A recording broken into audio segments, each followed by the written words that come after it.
Hello, and welcome to Profitolizer.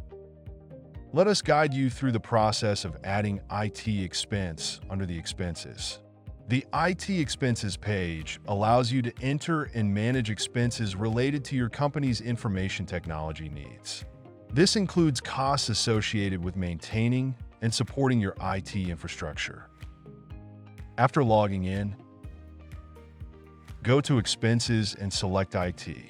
The main table displays the IT expenses and their respective costs across different dates. To add expense, click on the plus Add Expense button to create a new IT expense. You will be prompted to enter details such as the expense name and their cost.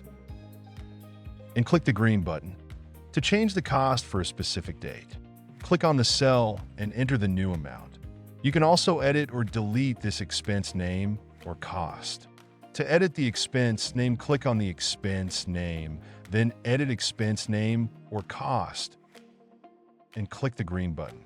Or if you want to delete the expense name, click the trash bin icon and click Delete.